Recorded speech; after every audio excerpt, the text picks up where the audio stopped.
Oh, we talking about Harvard today. It's a lot going on.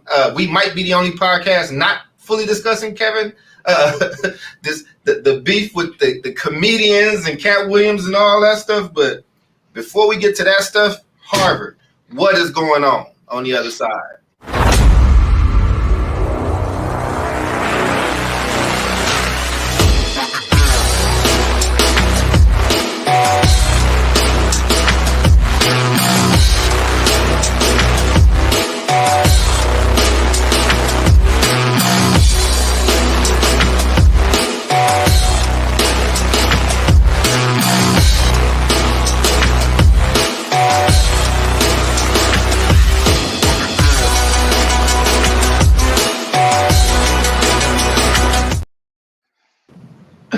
Oh, Happy New Year, everybody. I'm about to throw it to our resident world traveler superhero.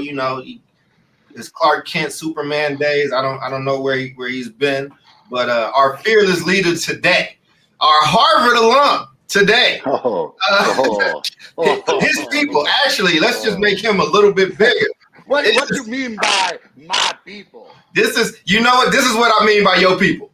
It's all you, buddy. What is going Wow. on? Yo, what up, y'all? What up? Welcome back. Happy New Year, everybody. Yo, man, 2024. It's been like 2 weeks and shit's already popping off.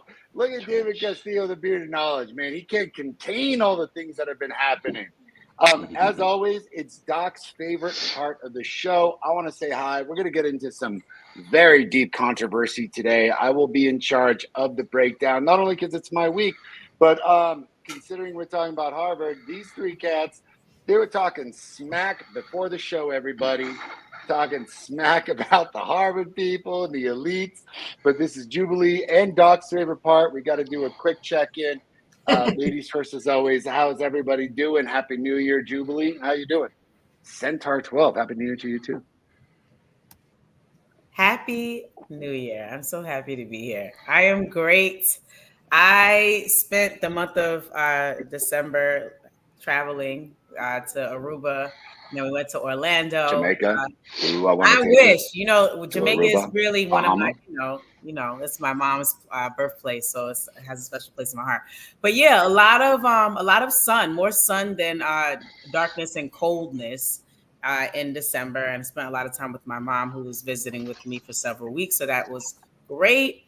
And yeah, here we are. I'm happy to be here. It's 2024. I was telling Charles before we hopped on that I am going back into the classroom for maybe about 16 weeks to help some struggling readers as a reading interventionist, and I am happy about that. It's a straight path to impact. And Wow. with some other opportunities that I'll be doing in terms of leadership coaching, but that's like what's new on my horizon. So happy to be Man, here. we got to get just move you to El Paso, come back and help out with the school down here, man. I mean, I'm sure those kids need help, but our kids need help. Got 80% emerging bilingual students. Doc, David, how y'all doing? I am good. It's good to be back. Let's see. Yeah, things are slowly starting to kind of pick up again.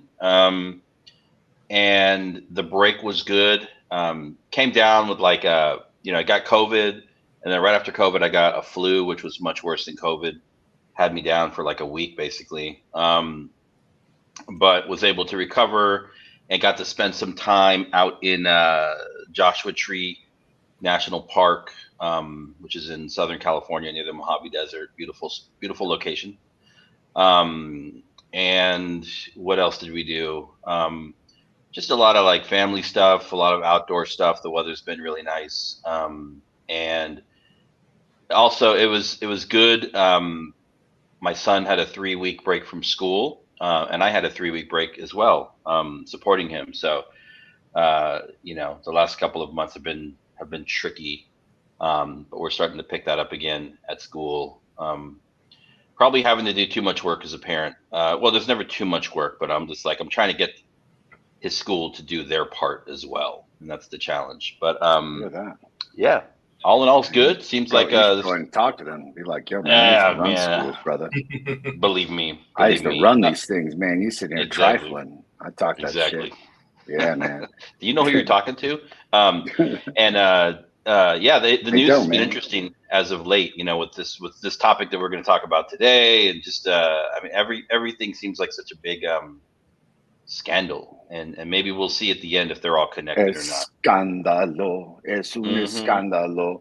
Doc, how you feeling, brother? Man, it's been an interesting holiday season. I have to give a special shout out and love to our beloved Mama Toya. That woman's just been instrumental and incredible over these last. It was very interesting last month with losses, not just for me, but people from my team. But we're not gonna focus on that. It's a new year. Just ready to work with my team and get stuff moving and going. I will say this though, I'm saddened by our, as a society, infatuation with mess. Like, it's just, we love mess. Like, you when you just invite that in all the time, like, Yeah, man. so it's unfortunate. I just don't think that's good for anybody's soul. I just don't. I just think it would eventually weigh on you. And but it sucks. But anyway, but I did get to do something before, towards the end of the year. Last year, I was in Philadelphia for an event, and Mama Toya and I got to do this shared interview, and it was one of my favorite interviews. Y'all know I've stepped away from large platforms and stuff, not to say our platform isn't large, but I used to be on a lot larger ones. I kind of shunned that. And she was able, because it was her and some other friends, I stepped back in on that. So whenever that's published, I'll make sure that we share it. But yes, it was a great interview, and I'm just very proud of her. So thank you for that love, Mama Toya. And let me throw it back to you. Oh man, this is all you, man. Let me get out this corner, brother. Let's put you up there. What is going on with your people, brother? What's happening? Man, I love the you people thing, man. Like when I went to college and I came from Texas and they had just elected George Bush Jr., who I did not like, who I did not elect, who I still don't like. Everyone's like, this is your people, man. You're from Texas. I was like, look, look. Hey, I'm from El Paso, man. Like the rest of Texas forgot that we were even here. I always make the joke that they think that we were seceded to Mexico 5 years ago. And then like, everyone would be like, ooh, you Harvard people. I'm like, hey, man, listen, I'm going to stick up for Harvard. I'm going to stick up for it. I'm going to stick up for my place, the Kennedy School of Government. It was an incredibly beautiful place. I was there in grad school. But we're going to talk about what the hell is going on at Harvard. Who is this person? What is going on? Why is this creating so much controversy? So I'm going to already get us into the breakdown. Because this is exciting. So for those of you that are wondering, I had a wonderful Christmas. It was great. Happy New Year. I was out and about. I will be out and about. And eventually I'd like to be out and about out east to figure out, holy crap. So, before I get into this, I want to just quickly break down a preface and say this entire issue is marred in incredible controversy, everybody. Like this is, as I started going down this rabbit hole, because on the surface, and I'll get into this, it looks like one thing. And as you keep spiraling down, holy crap. So what does that mean? First, what is happening? The president of Harvard University, her name was Claudine Gay, and her name is still Claudine Gay. She's just no longer the president of Harvard University, has resigned. And this is thrown into a massive kerfuffle because at the very, very basic end, and what people have read and seen, is that she resigned because supposedly there was some plagiarism going on way back about 27 years ago in her PhD dissertation that may or may not have been the most foolproof of assigning responsibilities and acknowledgments to some of her words. Now, people getting a little caught in arms about this plagiarism, but my breakdown is going to be a bit of a David Castillo breakdown because I've got a lot of stuff to get out to our audience to share. Why is this such a big deal? So first off, ladies and gentlemen, this has less to do with anti-plagiarism and a whole lot more to do with anti-Semitic protests, comments, and rhetoric going on at 3 specific universities. And I know that's a mouthful, so let me just say, students are talking a whole lot of anti-Jewish shit at 3 specific universities that were brought up in a congressional hearing. Now, preface, this kind of rhetoric from students, basically a lot of them throwing protests. This is after the attack on Israel that predicated in several thousands of deaths. Yeah. From what we've calculated, more deaths in this incident that happened to Israel than in 9/11, just to give a scale of how many deaths that occurred. And it has sparked a interesting sentiment on college campuses around the country, where their campus students are taking more of the side of the Palestinians than they are the Israelis, basically saying that if the Palestinians weren't so subjugated, things like this wouldn't happen. And it goes way deeper than that, but you're wondering, how the hell does this have anything to do with Harvard and these universities? Well, because a lot of student protests are happening. These protests are, in my opinion, getting a little out of hand. And what do I mean by that? I don't think students are fully informed on the difference between Palestine, the difference between Hamas. They're saying the phrase, as you will hear quite often, from the river to the sea, let Palestine be free, which, by the way, from the Jordan River to the Mediterranean Sea is all of Israel. So if you're saying that should be all of Palestine, are you calling for the extermination of the Jews? And this has been a situation where it's been happening on college campuses across the country. However, there were 3 universities that were picked on, if you will, when they were brought into a congressional hearing about anti-Semitic comments and anti-Semitic rhetoric.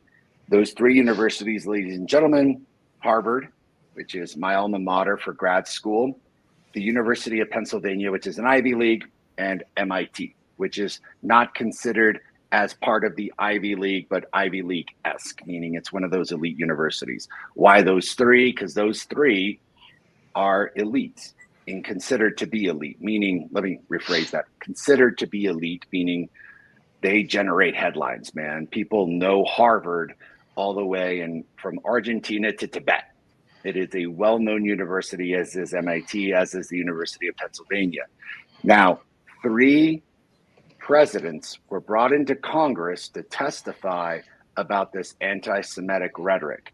Sally Kornbluth at MIT, Elizabeth McGill at the University of Pennsylvania, and Claudine Gay at Harvard. Their comments during the congressional hearing were not good. Basically, they would not answer a yes or no question about whether or not they condemn anti-Semitic, not just hate speech, but basically calls for genocide of the Israeli people. They just couldn't answer whether that's something that they would condemn or not. They, at the time, were basically saying, this is a free speech issue. We, as university presidents, shouldn't be intervening in the free speech. We should be responding to the First Amendment. But as we get a little bit deeper, it's hard to look at this and be like, so yes, free speech is an issue, but, and this is an educational show, many of you all may or may not know, I majored in political philosophy. I know a ton about the Constitution. If free speech is protected unless you're creating a clear and present danger to a group of people, meaning, best example is always, you can't yell fire inside of a theater. So if you're in a movie theater and you're like, fire, fire, fire, and like people are rushing out and people get injured and you're like, I've got freedom of speech, that's not protected. My favorite word, the F-bomb, also interestingly not protected. If some people consider a word or a statue, famously the Statue of David was considered to be obscene, that could not also, that's one of those things that are not protected under free speech. If you're creating a clear and imminent danger, basically calling for the genocide of a group of people, that could spark violence against Jewish students, that is something that is not protected in the First Amendment, and this is catching a ton of fire. So this is why Claudine Gay and these other two university presidents are in the headlines right now. This has everything to do with this congressional hearing, but then all of a sudden, this whole thing about her plagiarizing and her dissertation came into the play. So that is where I want to leave it. These are the facts that stand, ladies and gentlemen, and we've got a lot to talk about. So one of our first questions is, what are the core issues surrounding the controversy at Harvard and her resignation? And I will just open it up and say, I think that on the surface, this plagiarism issue is something that people are talking about, but as it's just discussed, there's a whole lot of other issues. So I just want to get the group to be like, all right, where do you all stand? And how do you all feel about this whole Claudine Gay thing? Well, you know, I always got a song that goes, money, money, money, money, money. Because that's, to me, all Oh, this. man, I heard that song in New Jack City. It's a good ass song. That's it. A lot I older feel than like that I don't movie. have that much to say on this topic. It's a teachable and unfortunate moment, and it goes back to money. This is how our country is run. It doesn't run. America does not run on Duncan. It runs on wealth, and the people who have the wealth. There's some context here, Julie. So what do you mean? Like our audience is hearing plagiarism and anti-Semitic rhetoric. Where's money coming from? I don't think that her having to resign or being pushed out has anything to do with either of those things. And I think with again, like to maybe Charles and I have spoken about this before, but we always talk about, oh yeah, you did say that, Charles, like us loving mess, our country loving mess, right? And like you take a sound bite, and then people take that sound bite and make a bunch of decisions based on the sound bite without the context, right? And so now Claudine Gay is in a place where she's writing her own narrative and she's trying to explain like what happened or what have you. But I think like the other people who were given the benefit of the doubt or their demise was not like that of hers, I think that if you looked at the context, then you would see, oh, wait a minute, this is kind of stretching it a bit, So that causes me to rule out whatever they're saying that it is, the plagiarism, the anti-Semitism, and it causes me to look in other areas that may have caused them to respond in such a harsh way. And I think that is connected to money. Yep. And I want to dive a little bit into this. Before we move on, I do want to talk about the nature of the so-called plagiarism, right? So this is because this is how it was framed, right? She's the president of a prestigious academic institution, and when you have your top leadership that are being accused of things like plagiarism, right? That kind of cuts through a number of different layers. However, when we look at really what happened, it's a 1997 dissertation, right? Her doctoral dissertation. And the Harvard Corporation conducted its own independent review when all of this came out. And what they found was that there were essentially, there was language that was duplicated and not correctly cited, right? And Harvard Corporation also found that whatever they want to call it, they're not calling it plagiarism. They're saying it doesn't even rise to the level of research misconduct, and they were not deemed intentional or reckless. Gay submitted corrections to her dissertation, these things generally happen. So I think we have to talk about the technicalities of the plagiarism. It sounds like some of the language that was duplicated in her dissertation actually came from her advisor. So when you're going through a doctoral process, you have an advisor, you are the advisee. And it sounds like there was some documentation or citation work that just didn't happen, and it's since been cleared up.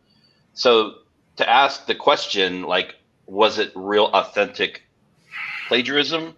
I think you would have to say no, right? Was it possibly sloppy? Yes, right. So then that takes us back to like, well, then really what's happening here? What Jubilee is alluding to.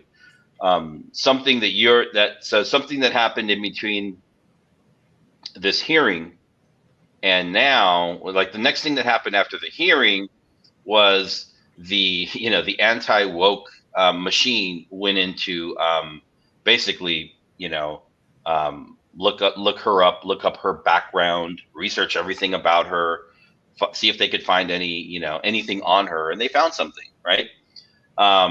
People that are from 30 years ago, dude.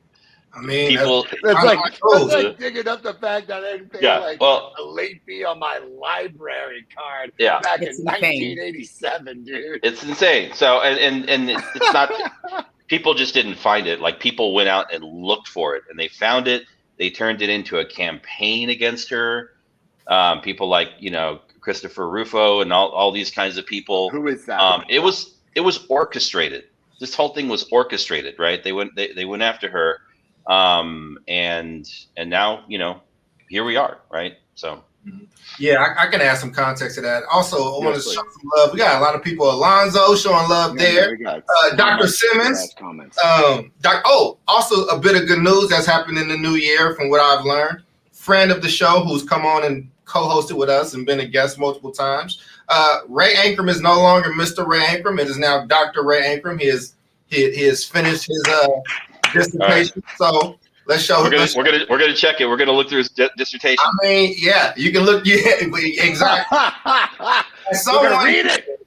As someone here who's actually done a dissertation for the people out there, right? Like, the assertion that she was plagiarizing and stealing from her own advisor is just ludicrous. And if you understand that process, dissertations are sloppy. Most of them are not very good. It is a process that you go through to cross into becoming a doctor. And that is something that your advisory committee, you hope that they catch. I remember being very paranoid about plagiarism, and my chair, who is now actually going to Harvard and will be a professor at Harvard now. But, I was very nervous about that because you don't want to, I was over citing things just out of fear, right? And so, you have a team that kind of helps you. I do think it's important because there is a timeline here. And again, like, because it's such a sensitive nature, I don't want to offend. July 1st of last year is when Dr. Gay was appointed the first Black president and the first Black woman president of this school, which came with its own bout of scrutiny or whatever the case was. October 7th is when the first attack from Hamas had happened. And then October 8th was Harvard became the first major school drowning in controversy in the wake of the Hamas attack. And they did not have a statement. Harvard would not go on to release a statement until October 10th. It's very important. This is where powers that be started to really start cracking down on a lot of the universities, right? And interestingly enough, we did a show where we talked about the just sheer amount of money that certain universities have versus others, right? Endowment size. For those that don't know, which we said in one other episode, Harvard's endowment is $51 billion with a B. Howard, the most recognizable HBCU, I don't think was at $1 billion. Like, just for context. All right, so that's important to note because $100 billion. It's important to note. So then the Harvard, and I think it's really funny that it's the Harvard Corporation. I think that it is very fitting that we're talking about the Harvard Corporation. They did their own.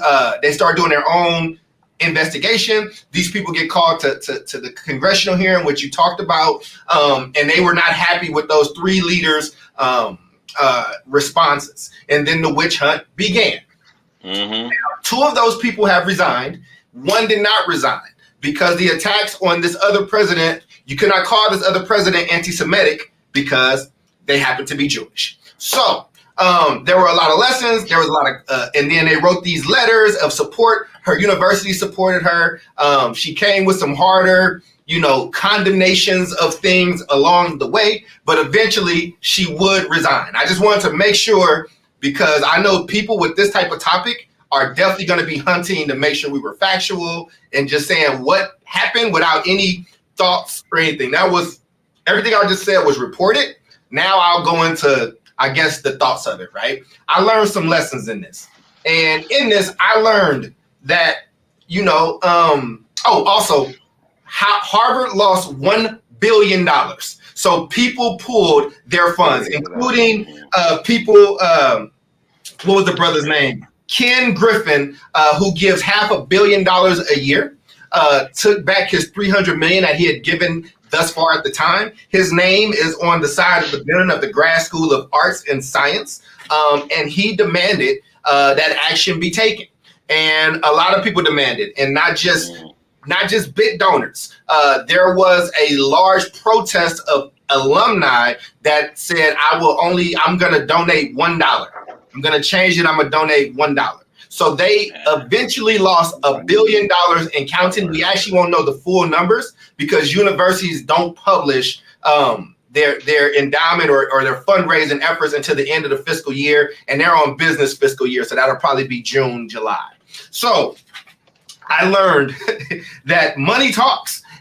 People really look out for their own. I think that, people look out for their own. I think that they were going to find something on these people. And I think that third one that's still out there, I don't think that person is safe either.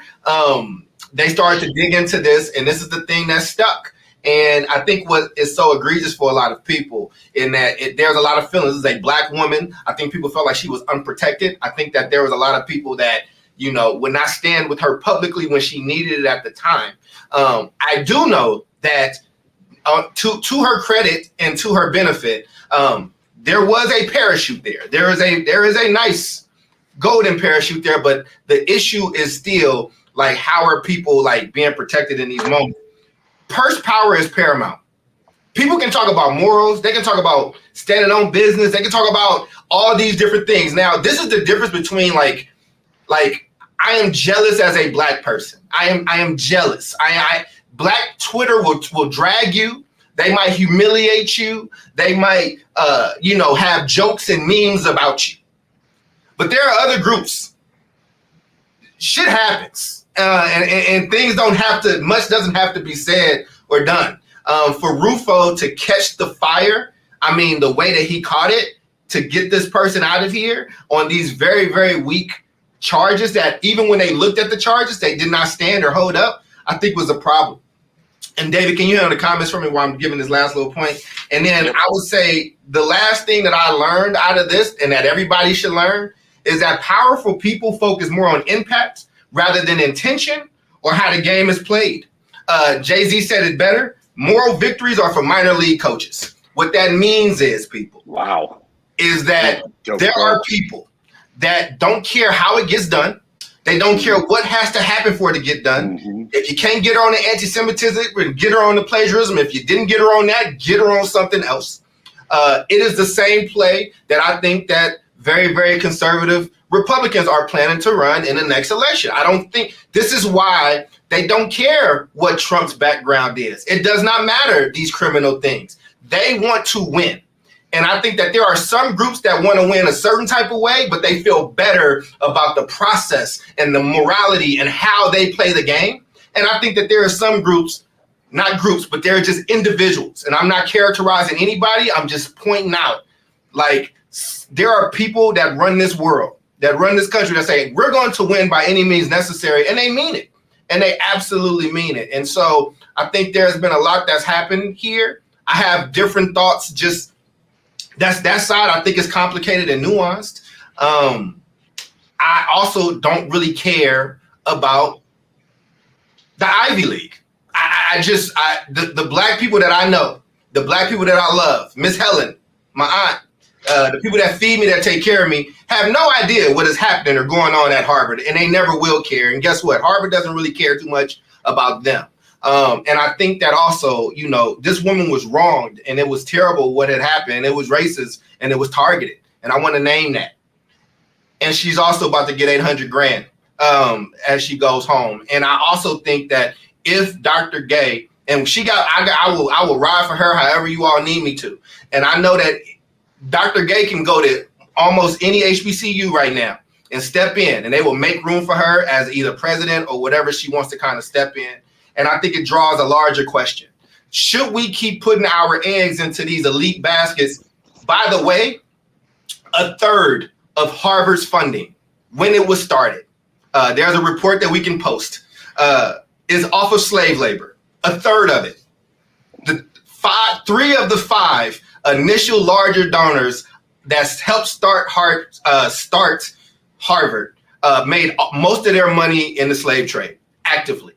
So if you are as outraged about a misplagiarized citation, then I would like to see that same energy for something that was built on those backs. But then it draws a larger question. Should the best of our talent be going to these elite places, or should we go to places that were built to be a safe haven for us, and what that means? And what does it mean when you don't show up to that place until the elite reminds you that you Black? Those are my thoughts, and I'm going to shut the hell up for the rest of this time. Like, first, you ain't going to shut the hell up for the rest I of am. Like, I you're am. Dr. Charles Cole, man. Damn it, I am. Dog, man, it's going to be good as hell. I'm about to mute myself right now. I'm shutting up. You ain't gonna jump off the soapbox now, man. I will say this, but that was incredible. And by the way, that should be a show. Like, we need to talk about the lift on affirmative action and college admissions.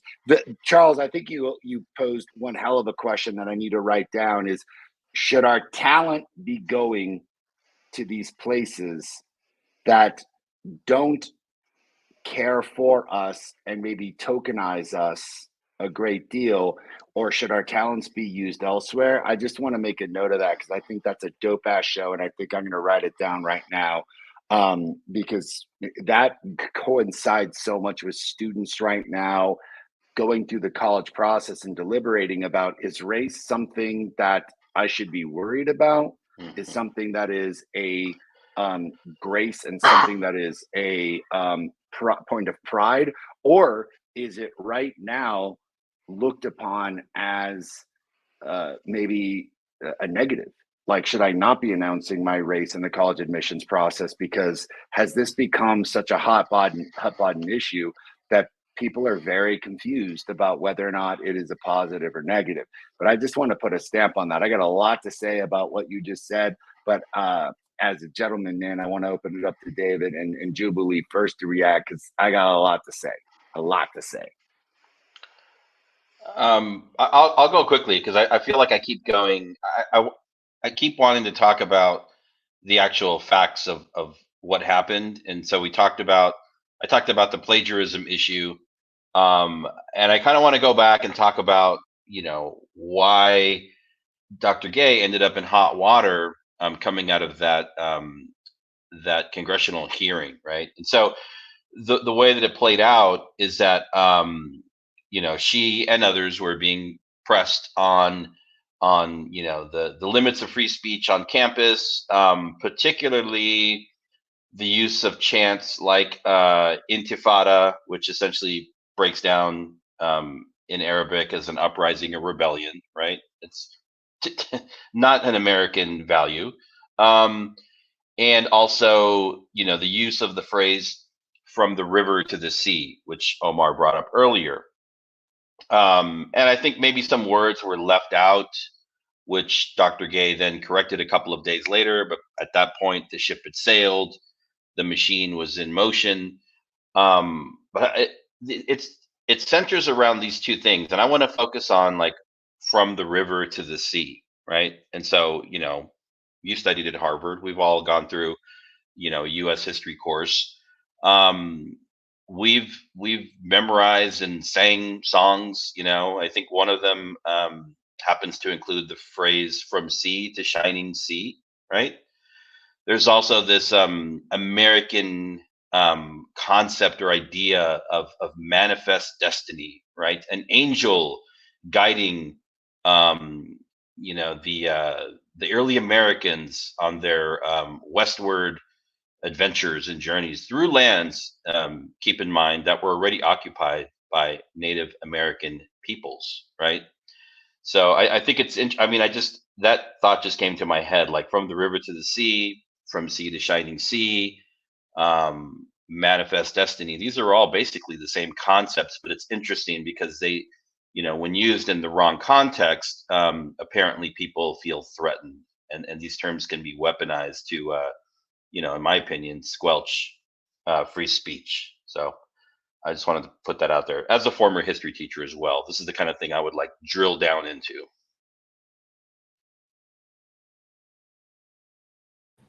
Yeah, man, I got a lot. Go ahead, I got brother. a lot to talk about that shit, man. Like, you want to talk about James K. Polk and Manifest Destiny, but here's where, like, I mean, David's so damn smart, man. Just to put a little bit of context, when James K. Polk, who was our 11th president, basically was like, we want to live from the Atlantic Ocean to the Pacific Ocean. It's our manifest destiny to own all this land. That came at a genocide. That was the genocide of the Native Americans. That was the absolute dissolution. So when we talk about this river to the sea chime, if you know your history, David just said it so astutely, you're basically calling for the genocide of Israelis, whether you know it or not. And this is the biggest problem I have, because I'm listening to these kids scream this shit. And I remember being a college kid, and I mean, like, yo, aren't you at a good college? Like, aren't you in college to begin with? Like, shouldn't you, regardless of whether or not you're at like Bunker Hill Community or Harvard, be asking, hey, what does this mean when I keep screaming from the river to the sea? And shouldn't I know that we're calling for like genocide? Now, Talk said a bunch of stuff. I want to kind of get back into this and provide even a bit more context. And I really do want to answer this question about should we be at elite universities and so forth. I will say a couple things. One, whether or not you care about Harvard, Harvard is one of the most globally recognized names, period. So, yeah, some people may not give a shit about Harvard. No, like this is elite and all that stuff. I want to bring in two comments here. One, understand that the reason that Harvard was brought into this, and that she was kind of wrong place, wrong time, wrong comment, wrong shit at a congressional hearing, is that when you're at a place like Harvard, everyone pays attention, but it's also much pride to UT Longhorns. If you say the University of Texas in Tibet, in Buenos Aires, Argentina, in Melbourne, Australia, people will be like, where? But you mention Harvard and any of those places, it's immediate recognition and immediate prestige. So yes, Doc, on one end, people know Harvard, but on the other end, it was a political utensil to basically trap the Harvard, UPenn, and MIT presidents, because those universities are so prestigious, into a situation that David is talking about, which is, why did we have a congressional hearing about this? Why only those three universities when it's been going on from Berkeley to University of Texas to University of Michigan to Wake Forest? All those universities have had massive anti-Semitism talks, but it's only these three university presidents that have been called up. I have a particular theory about that. And it also sparks from, just to give a bit more context, if everyone's like, well, what the hell is going on? There was a congressional hearing about anti-Semitism. There was, interestingly enough, a Republican representative from New York. And I'm like, damn, man, New York still has Republican representatives. Cool. Her name is Elise Stefanik, and Miss Stefanik actually is a Harvard alum. And she was the one that was grilling Dr. Gay and Dr. McGill and Dr. Kornbluth about, is a yes or no question. Are you saying that the anti-Semitic speech and the call for genocide is something that should be allowed on your campus? And the fact that these three presidents floundered pretty terribly during this congressional hearing is what caused enormous backlash. So for our audience, that comment cost Harvard $1 billion. So right then and there. I want to Jump in. insert some info, right? So I'm looking up just the transcripts from the congressional hearing. This is Dr. Gay. This is a part of her 5-minute speech, right? She says, I have heard from faculty, students, staff, and alumni of incidents of intimidation and harassment. I have seen reckless and thoughtless rhetoric shared in person and online, on campus and off. I have listened to leaders in our Jewish community who are scared and disillusioned. At the same time, I know members of Harvard's Muslim and Arab communities are also hurting. During these past months, the world, our nation, and our campuses have also seen a rise of incidents of Islamophobia. During these difficult days, I have felt the bonds of our community strain. In response, I have sought to confront hate while preserving free expression. This is difficult work, and I know that I have not always gotten it right. The free exchange of ideas is the foundation upon which Harvard is built, and safety and well-being are the prerequisites of engagement in our community. Without both these things, our teaching and research mission flounder, I guess it's supposed to say, right? And then the last piece she says is anti-Semitism is a symptom of ignorance, and the cure for ignorance is knowledge. Harvard must model what it means to preserve free expression while combating prejudice and preserving the security of our community. We are undertaking that hard, long-term work with the attention and intensity it requires. And then she thanks the committee for their time. It doesn't sound like she floundered at all. Right. And they were not happy with they were not happy with the vigor that they thought that she should have came harder. And like I read it how you read it, Jubilee. I listened to it. I get that she was supposed to. I think she was trying to be measured and kind of say, I'm trying to protect all of the people. But I also want to just add before you go there, I'm going to add this. Like, there's a shift. And it said, this is from Politico. It's a study out of Quinnipiac. But it said there's a shift largely driven by respondents under 35 years old who overwhelmingly say they disapprove of Israel's response to October 7th Hamas attack, 66%, and they have greater sympathy for Palestinians in the conflict than Israelis, right? Like, there's a generational divide, and they cut it at the 35-year mark, right? You have Harvard students, these very smart young people that have been, that are told about free speech and things like that. And again, I'm not defending anybody or whatever the case is, but I can absolutely understand if you are a president of a university, how you're trying to go about handling something, and when your school is having like this kind of issue. And I would also want to say, nooses have been found at a lot of these universities as well. A lot of these things have happened. I don't know and there may have been one, so forgive me if I've misspoken, but I know for sure that has not been as widely publicized. Or congressional hearing in the same type of way. And I also know that there's been genocide happening since I was a child that still happened today on the continent of Africa, right? Like, again, I'm not trying to turn it. This is not, and again, this is a tough topic to converse about. You know what I mean? That's why we're talking about it, man. I don't want anyone necessarily offended. I'm not like, Hamas, from what I understand, is just a terrible, terrible organization and group. There are innocent people that are Jewish, and there are innocent Palestinians, and there is a lot of death that is happening in very, very, very gruesome ways.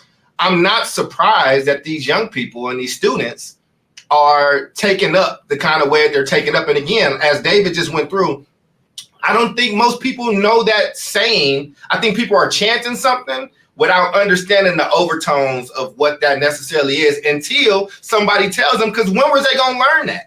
Did they learn that in grade school? Did they learn that in middle school? Did they learn that in high school? Like, I didn't get that type of education. I'm sitting here with 3 degrees, right? And also, I went to a PWI myself, so I want to be fair. And I'm not saying that people shouldn't go there. I think the same way on Black Twitter right now, when Jonathan Majors is now with Megan Good and they saw him running from his white girlfriend, they saying, well, don't come to a Black woman now that things are tough or this, that, and the third.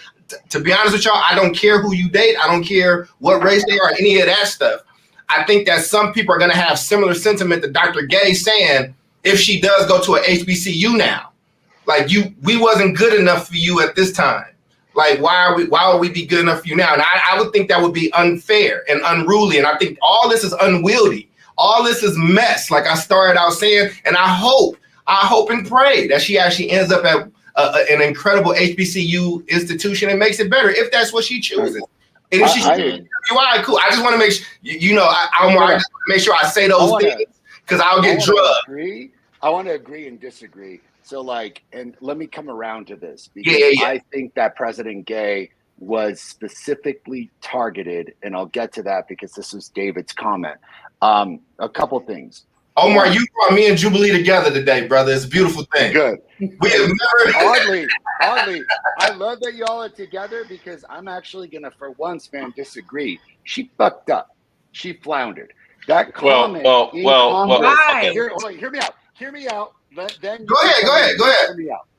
What do I mean by that? All right. What I mean by that is that she gave one of the most eloquent ways of discussing how to handle First Amendment rights and freedom of speech for her university students in a way that I found unbelievably commendable. As a woman, as a person who is leading Harvard, when you're in a congressional hearing and you know that you're getting targeted, which I don't think she fully knew how targeted she was being by the right. That's usually the case. I think she floundered in understanding the assignment of what are they going after you for and how to handle what I believe to be a histrionic hypocrite in Elise Stefanik. So Elise Stefanik was the representative from Harvard that was grilling her, asking for a yes or no question. By the way, that chick got kicked out of the IOP, the Institute of Politics, the prestigious Institute of Politics at Harvard. She was on the board. Guess what she got kicked out for? Don't say it. Don't say it. Don't say it. Oh, yeah, you know exactly what she got kicked out for. This crazy broad was an election denier and advocated for President Trump to still be the president, denying the election results, which, by the way, incited the fucking riot in January 6th. So she actually hypocritically incited violence and was coming down on a university president for not being strong enough. I mean, the hypocrisy is unimaginable. So don't get me wrong here. I'm not saying she floundered because she fucked up entirely. I'm saying, damn, she was set up. Mm-hmm. She didn't understand how much this woman was coming after her. A hard right person, which, by the way, let me get to my point, and then David, please chime in, because this is what David's been alluding to this whole time. What the Republican right has been trying to do from this congressional hearing with her resignation is trying to, during an election year, it's 2024, remove the stigma of the right being the anti-Semitic group. Because yes, the Republican right is anti-Semitic, and anti-Semitic sentiment has increased exponentially from Republicans, from the right, for years now, but particularly recently. And what they're saying is it's an election year. We got the stink of anti-Semitism on us. Look at us. Let's push the blame to not only elite universities, but the liberal left. Let them be the anti-Semitic ones. And I think this is something that Dr. Gay did not fully understand when she was making these comments in Congress, is that, girl, you're being targeted. You're being targeted to be the blame for anti-Semitic rhetoric in the United States. And you're getting set up to be basically the scapegoat for all of this anti-Semitic rhetoric. So that stink is no longer with Republicans, but on Democrats. And that's some shit. And that's my take on it. What would have been, so how would her 5 minutes have been different if she was aware of these things that you're saying? Because like, it sounds like they wanted her to play ball and say everything about, protecting Jewish people and Jewish lives and totally ignoring the other side of the conflict. Like, is that what you're saying? Like, is that what they would have wanted her to present? Because I think no, Jubilee. Instead of like what was wanted to be set up, I think she was set up on purpose. I think that her answer needed to be very carefully calculated. It's why the president of, I believe, is it MIT? I think it was UPenn. UPenn. She eventually got, by the way, the president of UPenn also was forced to resign. Yeah, she was gone. They got those two. Yeah. And by the way, the president of UPenn came out with a huge apology video that she recorded herself after the congressional hearing to be like, this is how I feel about this. This is what I should have said, because I think she kind of caught wind of like, what should I have said? Look, if I was in that congressional hearing, I would have floundered and I would have fucked up too. I would have been set up and I wouldn't have seen it coming. So I don't blame Dr. Gay at all. I am just simply saying, damn, dude, like this woman was set up. I wish she had seen what was coming. In retrospect, Jubilee, what I would have said was something to the tune of like, as a university president, the First Amendment right for people to come out and be able to say what they want to say, no matter how hateful or how difficult, is something that I have to deal with, especially as a Black woman. I have to allow students to talk about anti-Black sentiment left and right. Now, however, if you're calling for the genocide and something that is going to invoke violence, as I said on this show, that is not protected by the First Amendment, I do condemn that. And I am absolutely saying that, yes, Harvard University is taking a firm stance against anti-Semitic rhetoric that could cause violence that is not protected in the First Amendment. Now, what they wanted her to expel every single one of those students that had anything to do in those groups that signed on to those letters. They wanted something that was they wanted something very extreme that I think that would have put her, like, they wanted a very clear, you know, act of power. I mean, I think she could have easily. I mean, so I don't even think it's not even her, right? So she's the president of Harvard. And what's the name of the firm? They have a communications firm that they partner with, Risa Heller Communications. They pay these people millions of dollars, right? She's not like showing up to the hearing in her Tesla in the morning, writing out her script. Like, this is something that is handed to her. It probably goes back and forth. They're paying millions of dollars to a communications firm. It's the role of the communications firm to kind of like test out this language. And I think if they could have simply added one or two sentences to her commentary, you know, about, you know, maybe saying something like it's not acceptable for any group to feel targeted on this campus of university. She went back and cleaned it up. 2 days later, it was too late. So I think, you know, being, you know, you're the president of a university. It's Harvard. It's a big job. It's a high pressure job. You know, even as the principal of a school, like, your words matter, right? You're the president of Harvard. Your words really matter. So I don't even know if it's like on her to you know, say like she screwed up. I think you know, they're paying millions of dollars to a communications firm to help them, you know, manage their communications. And I think I don't disagree, but being a lifelong Democrat, I'm like, damn, one thing that the Democrats can't get a hold of is good ass communication.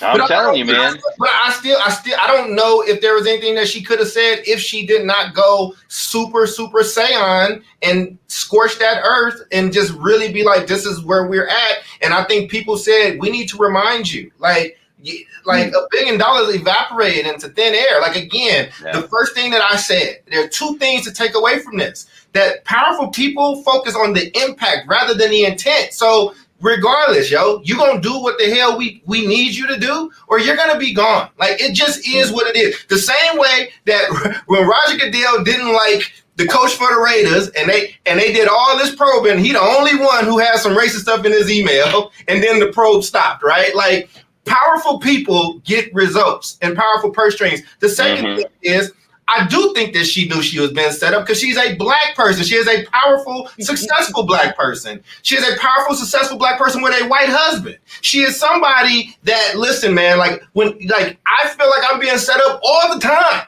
Like, you know what I'm saying? Like, there's another Jay-Z song. Still, I'm not gonna say it here. Like, again, like you can be a Black person in the Benz, but you still in a coupe. So like again, man, they will remind you when you step out of this line. And again, when you play games when you are in the mainstream and what is considered to be one of the most powerful institutions in the world, you are on their turf. And you can think you safe. You can think that you can say what you want. You can think that you can do your job. But damn it, you are tethered to certain things. And I'm glad that she at least is getting her money, because I think they could have dug that knife in more. And so, again, these are hard conversations to have, and there are things that we probably can't talk about on this thing and on this show. And what I mean by that is there are questions, there are things that my grandmama told me. Like, there are things that I've learned by being a young Black man growing up in the places that I've grown up in. And when I get pulled over, I got to take my keys out and put them on the dashboard and show my hands. And other people don't know that life. Well, guess what? Like, you can get railroaded a little bit easier. You can think that you're a person. You can think that they rock with you. And I think that's where I asked the larger question. I don't know how I feel on the HBCU thing, because I lived in Oakland. It was very difficult for me to get there. So I went to a state school. But would she have been more protected if they would have called in an HBCU and this would have happened? And how would that have gone down? I don't know, right? But I think it's something that we have to start thinking about, because this is a reminder. If you are Black, this is a reminder that no matter how far you think you've come and how much you think you made it, I got that line on you, and I will yank that thing back and I'll take it all away. As Cat Williams said, like, they showed me that you can be Kang the Conqueror, and in 2 weekends, your ass can be in the unemployment line. And I think Black or Latino.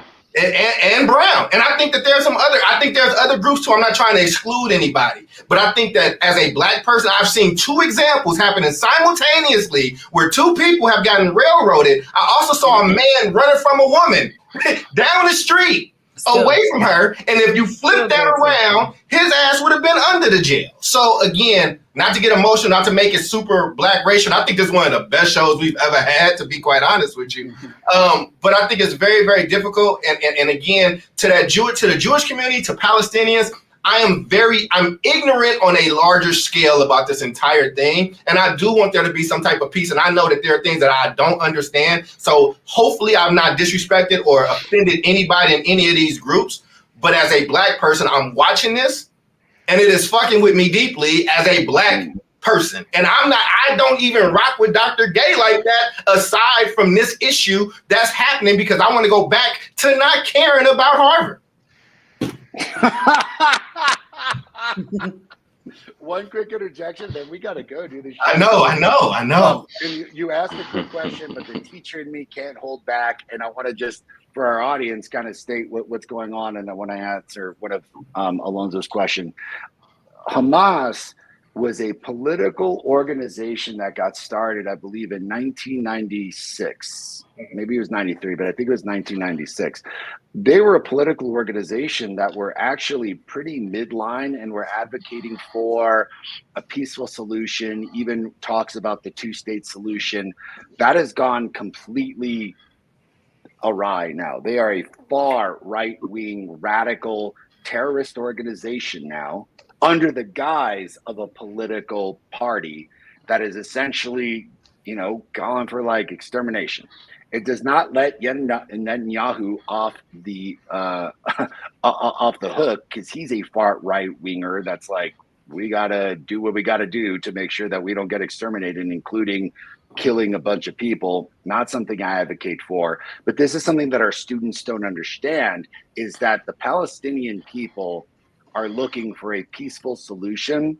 And I don't think that the Israeli prime minister or anyone in Hamas is coming to the plate with what the people of Israel want and what the people of Palestine want. And therein lies exactly what the two of y'all have been talking about, is that the power structure oftentimes does not listen to or move with the will of the people.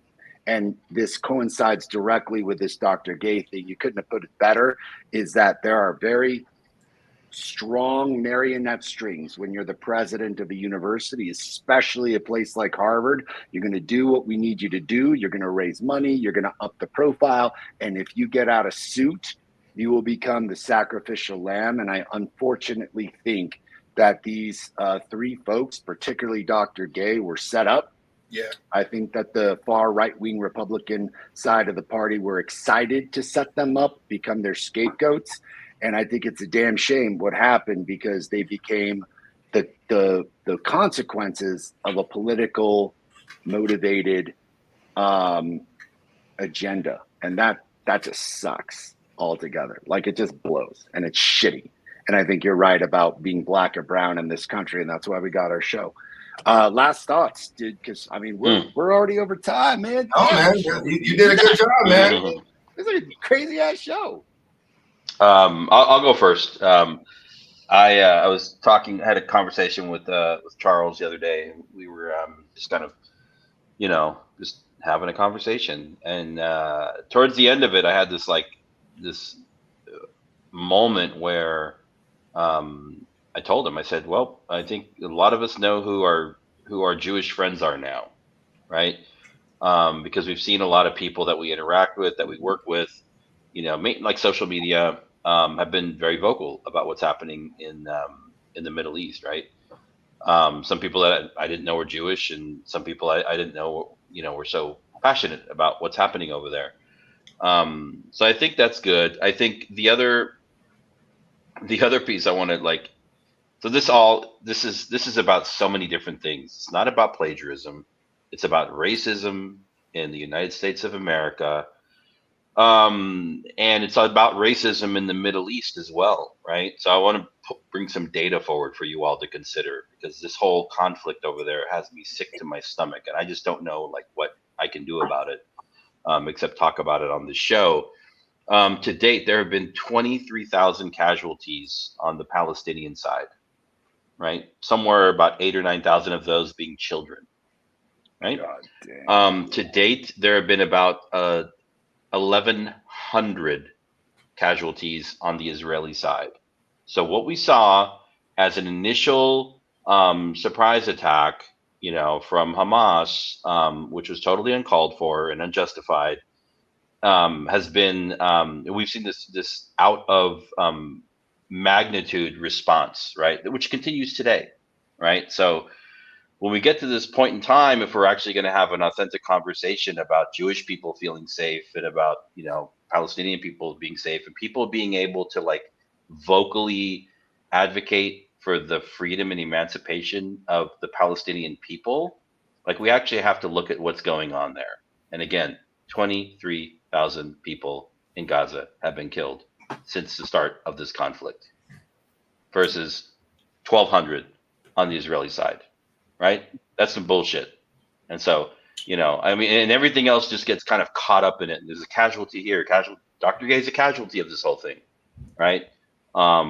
But that's kind of where my head is thinking about this general topic. So, yeah, man, I would just say, Dan, I think y'all did an incredible job with today's show. And again,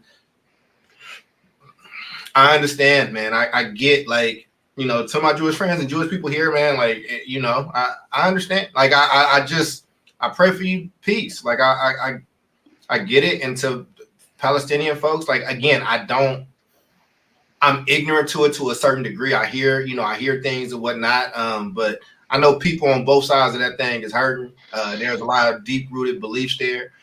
So, that's a lot of deaths. That's a lot of casualties. And I'm really sorry to hear that. Darfur is still in the middle of its own genocide. It's not over. Actually, the whole South Sudan is still immersed in very, very, very raging civil war.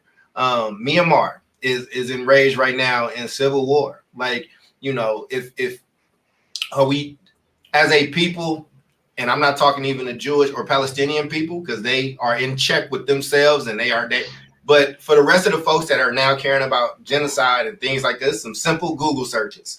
And a lot of those genocides are happening on the continent of Africa with people that look like me. So when you see that and you hear that, all this stuff becomes a little bit tougher. I'm glad that Dr. Gay is still gonna get paid. I'm glad that she's gonna be okay. And I get that. But I do think that it's allowed us to have a larger set of conversations. So thank y'all for just the discourse and being able to talk this out. And hopefully we become less obsessed with mess in 2024, although I don't think that's going to happen. Jubilee? Oh, wow. What a way to start the year.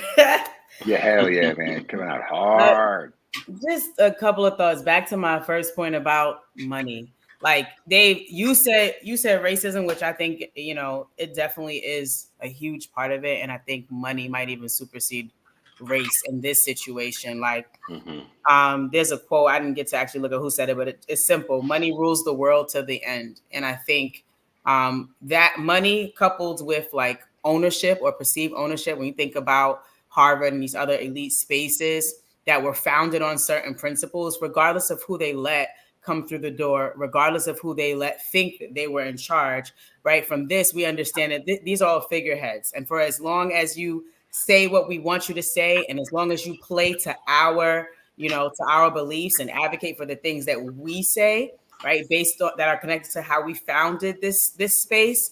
If you're not doing those things, then you're out of here. And we have, to Charles's earlier point, the money, the wherewithal, the bandwidth, the influence, the power, the respect, the allies to be able to do that.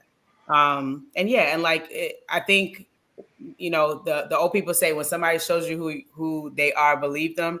And I think in the history of our country, we see how these things play out time and time again with money and race. So for me, I celebrate Dr. Gay just as a fellow Black woman. You know, I think she did the best she could. I think you know, I'm proud of her in that she was able to stand amidst all of this, you know, BS. I'm sure she's going to take away some learning experiences and all of that. But it's a cruel and hard lesson and in the way that she had to learn. Yeah. I mean, that was super well said. I want to thank our audience. You came in awesome today, man. We had so many good comments, so many wonderful people participating. To my boy Alonzo, man, thank you so much. No, you cannot use the F word, and it depends on what insult word you want to use from the 1800s. I want to advocate that everyone come back every Tuesday, 3 p.m. Pacific, 6 p.m. Eastern time, on behalf of Dr. Charles Cole III, the lovely Miss Jubilee Ransom, and the Beard of Knowledge, David Castillo. We are the South Star Classroom. Thank you so much for joining us. We will see you all next week. My name is Omar Nar. Peace.